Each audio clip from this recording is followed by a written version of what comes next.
Hey guys, welcome back. It's your favorite Gimple, and I'm back with a little bit more Black Seas. We're going to jump right back in where we left off. I did want to say thanks to those of you who gave some suggestions in the previous videos about the other games, and it turns out there's one by Warlord Games. Same people made this called Victory at Sea that's set in World War II.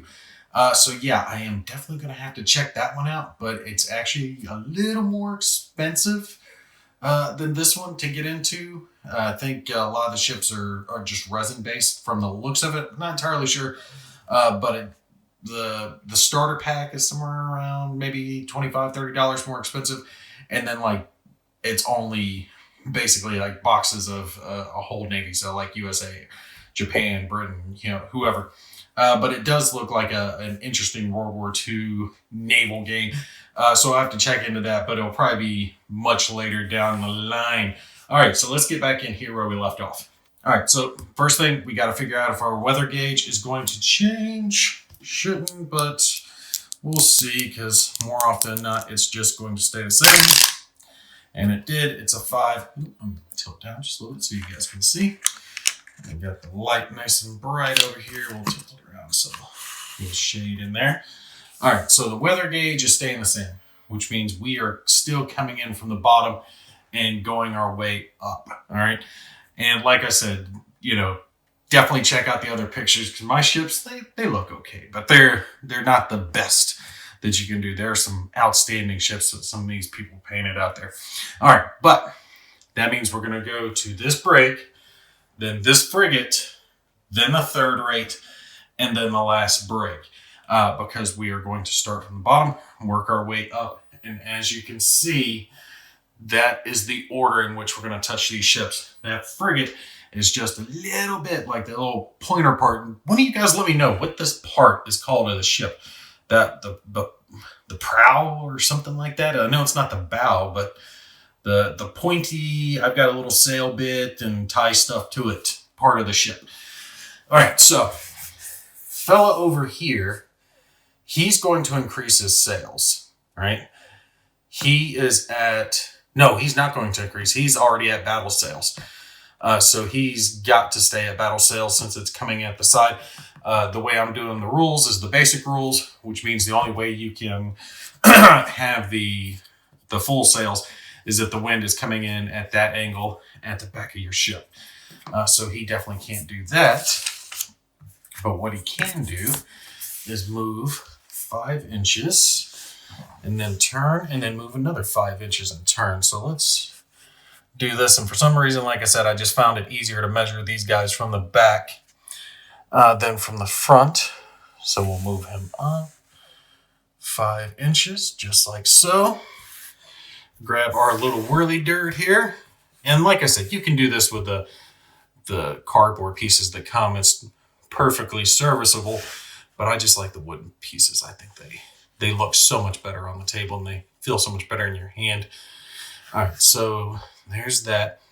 We're going to turn him like that, and then we're going to move him another 5 for his second movement. He's definitely got the wind at his side now, and because of the shape of the ship, I'm having a harder time with the brigs getting the ruler kind of straight on, because I have to put it along the side, but we got it. It doesn't have to be perfect. It just has to be close enough. All right. And then let's turn him. Now, remember, you don't have to turn him the whole way. You can stop at any point. So I could turn him and stop him here if I wanted to, but I think we're going to flick him all the way, because now he's pointed over here and he can skirt the island. The frigate's going to be doing the same thing. So we'll take our piece here, put it right next to him. I'm not putting it underneath him again, just because it's easier for me playing one-handed while I am filming to not have to worry about picking the ships up. Let's go to our frigate. I'm bumping all the ships because they have little sails and shit. It's so hard not to hit them. All right, so he's at battle sails 2. And the frigate, again, is 5, right? Yes, he has his sailing rating of 5. So him, I think I can measure from the front. Let's pull him up 5 inches and give him a turn. see where he's going to end up. So he stops right about there. And we can't fire yet because the island is in between. And that's what the third rate was going for. Keep that island in between him and the enemy ships long enough to pick one off. Come on, get on the back. There we go. And he might not be able to complete that turn all the way. No, he can get on it. Right about there, get tucked in. And yeah, he'll just scoot right along this island. And if he makes enough movement on this one, he might just be able to get him in the line of fire this time. So let's do his second movement. Get my ruler lined up here. Forgive me because I'm looking through the camera, so I have to stop and look at the table, get a top-down view just to make sure I'm doing this right and getting him lined up. And that's close enough. So let's move him up 5 inches. Nope. He is not going to be able to get him, I think.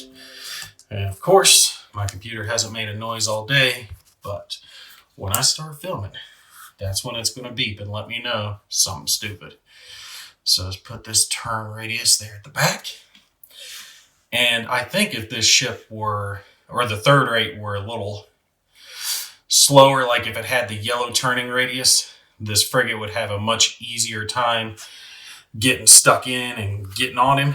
But he's not going to be able to catch him as easy because that third rate can turn just as well as he can. But he does have, yeah, if we're measuring from there, that's about, because that's 8 inches long. What is that, about 11 inches or so? No, 12 inches. But he's got him in the front arc, right? He's definitely got him in the front arc. And there's no reason for him not to take a quick shot, right? Because he'll be loaded up by the next time. So we'll put a little smoke, a little tiny puff right here at the front, just to let us know he's taking a shot, because why the hell not? And our frigate, oh, it's only a baby little light cannon. He doesn't have a heavy cannon. Look at him with his little light cannon there at the front. It's so cute. All right. Little 5-pound ball shot firing at the back, but might as well. So he is going to get some +1s, though, because this is a large. In this part, I keep forgetting this in the previous videos to apply that small modifier. I think I've forgotten it twice so far. And you guys will just have to forgive me. That's part of the brain injury thing. All right, so the target is over 10 inches away. That is going to affect him. So it's -2, but he's getting a +1 for large or extra large. So he's at -1 right now. Point blank range of the target. No, he's regular, so neither one of those are going to apply. Shooting vessel's not at full sails. He's at battle sails. Target vessel has sailed more than 10 inches in its previous move. Now that is going to apply because the target vessel did sail more than 10 inches because old boy was moving pretty quick. So that's another -1. So we got we got a -2 rather. A -2, -1, and a +1. So we come out to a -2, which brings us to a 3. And just watch it. I had forgotten something. But we only have a single light cannon, which only does 1 little damage. I'll grab a red die so we keep it consistent. All right. Is he going to hit and cause a little bit of damage on him? Yes, he is. Look at that. Little homeboy. How bad would it suck if he hit with a light cannon, got a critical hit, and got some like huge catastrophe on the big boy with a light cannon bow shot, you know? Man, that would be awesome. All right, but we got a little ding on him just to show, hey, we're here. So they've moved around. Now they're actually getting stuck in because they're faster. They're going to be able to catch him relatively quickly. He's not going to be able to get away. So his hope is to take this brig out and maybe skirt the island, but I don't think he's going to be able to skirt the island before this frigate gets in on him, maybe even cuts him off. But because I'm looking at it, and again, I'm having to kind of learn this as I go, the turning radiuses. Like I said, for X-Wing, I can look at it and tell. I can't look at it and tell with these ships just yet, but I have the anticipation that he's going to be up over here somewhere. So his broadside is going to be pointing down over here. And if the wind doesn't change, that means the frigate's going to sail into a raking shot. That's not good. If he does that, that's game.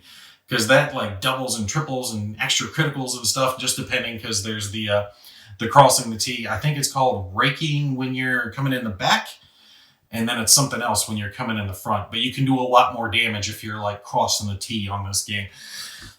So that wouldn't be good. That frigate's going to have to sail wide and then turn back in on him and chase him. But even chasing him is a good idea because he's got a light cannon on the front. But wait, he does have a light cannon on the back, not a heavy cannon.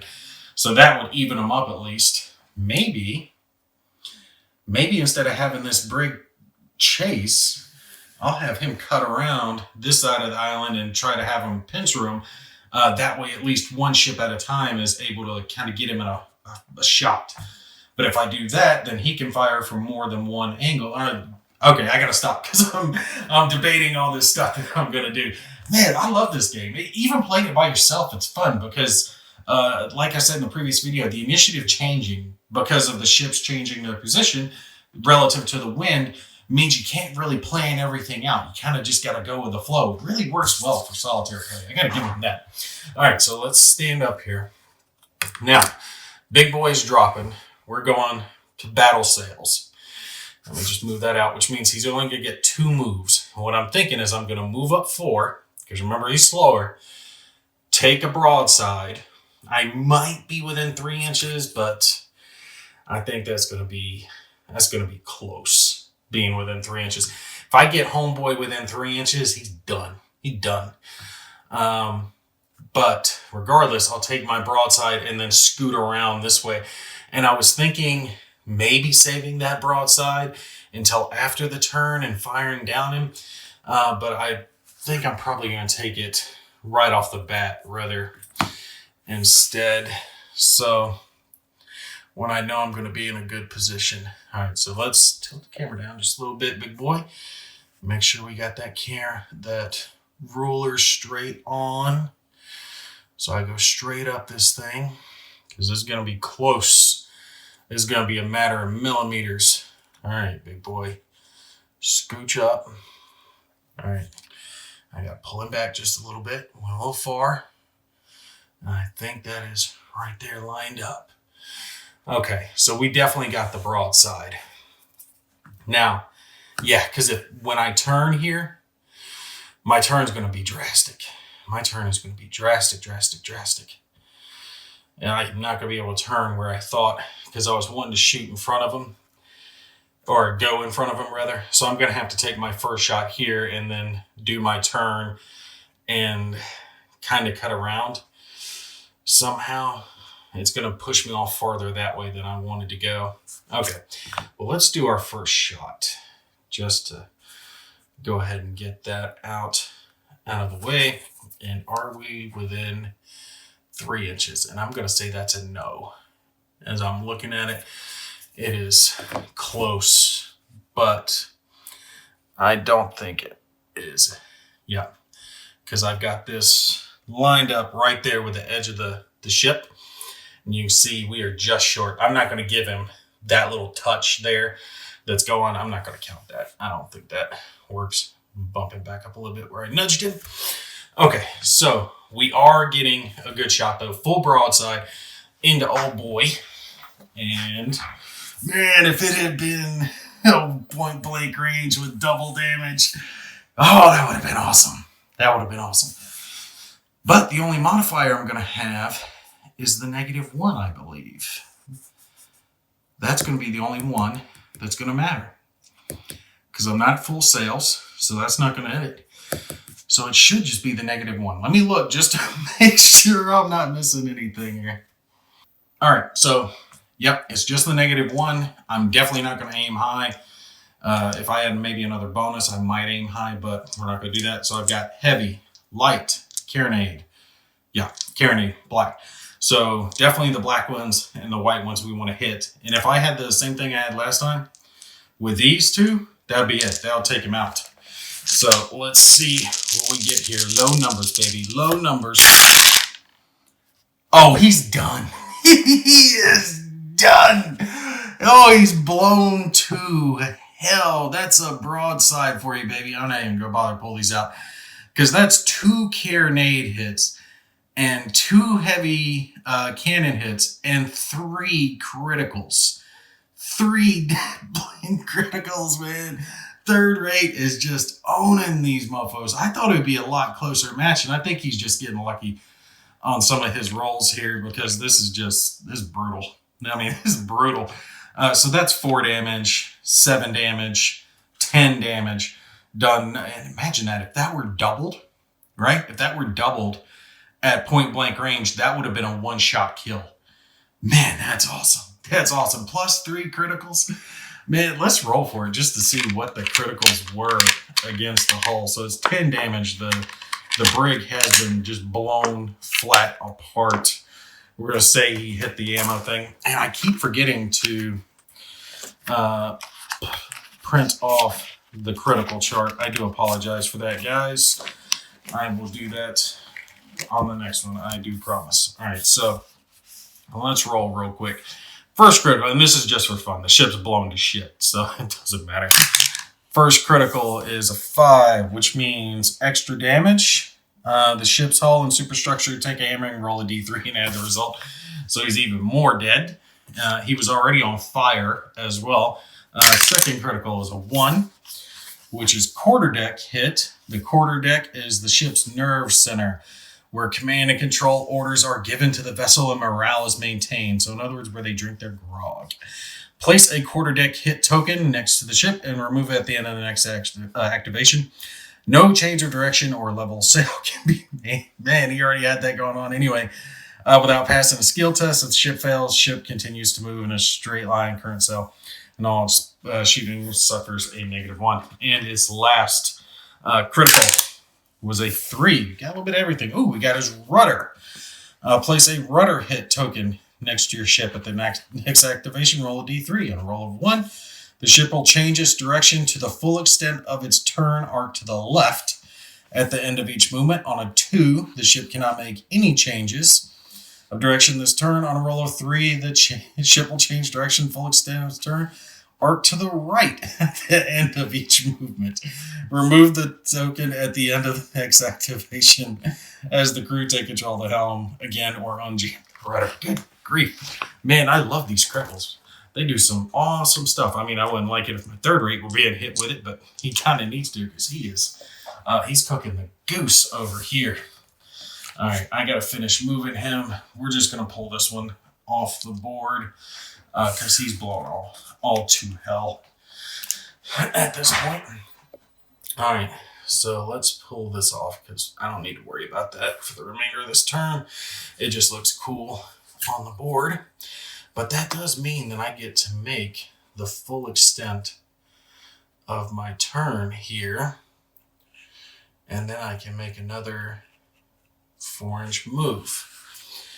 All right, let's stick this real close and do another 4 inches and then probably turn again for old boy. Kind of line him up wherever I want him to be. All right. Yeah, probably just aim him south because then his guns can just turn on everyone who's trying to come around that corner. Spin around, spin around. There we go.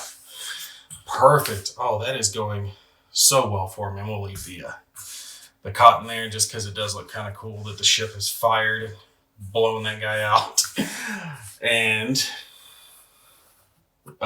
they're going to keep coming around over here. And like I said, see, if this frigate turns and comes up here, well, now that third rate is pointing right down here. So he would sail right into it with only one gun pointed at him, while he has all of his guns pointed at him. Man, I gotta find a ship that has a mortar, 22-inch range. Any dice color, doesn't matter for that, but does 1d6 damage. Imagine that doing 6 damage in one hit if you hit with that thing. Oh, that would be brutal. Okay, so yeah, I was thinking it was going to be a relatively even match, but it was kind of working out because it is an even match as far as points are concerned. In fact, it's more point cost to get 1 frigate and 2 brigs than it is to get 1 third rate. And I think it comes down to the fact that he was able to do what he wanted to do, which was to pick off 1 brig, get rid of one of the small opponents. And like I said, I think it was the wrong idea to try to group these 2 up. They would have been better to just suffer any effects of the wind to make a hard turn and come around like this guy, the brig. He curved around to try to come up on a 6. Well, now they're almost the entire map apart. The frigate hugged the island to come around, and now they're both kind of close to it, but they're chasing him. They can get on him, but it's going to be kind of a problem. Not to mention, he can keep sailing ahead and then turning his side against them so that his bigger weapons are pointing at them. And if they really want to give chase, they've got to show their weaker section to him. So maybe, like I said, it'll be a better bet to whip this brig back up this way hard and have him come at the front. Have the frigate come along in this direction. I've got to try something different because unless these 2 get some nice criticals on that third rate, he's just going to tear them a new asshole. Yeah, but definitely love the game. Definitely love the game. It's fun, especially getting some nice rolls, nice criticals. Just trying to outmaneuver your opponent. I can only imagine how fun this game would be with someone there in front of you. Just like playing X-Wing or MechWarrior or any of the other miniatures type games. When you're trying to outthink your opponent, one of those, is he not? Does he know what I know? And does he know that I know he knows? And that type of mentality. But even still, when you're playing it like this with the changing initiative, like I've described it to you, really does give a nice, fun, playful experience, even solitaire. Gotta say, I love that. All right, but yeah, we're going to cut it here. We'll pick up with the next one. You guys put down in the comments if you have different ideas, because right now, I kind of think I'm sailing the French to their doom with bad ideas. Although, it should be, que sera for the French, I guess. All right. You guys take care. I will catch you in the next one.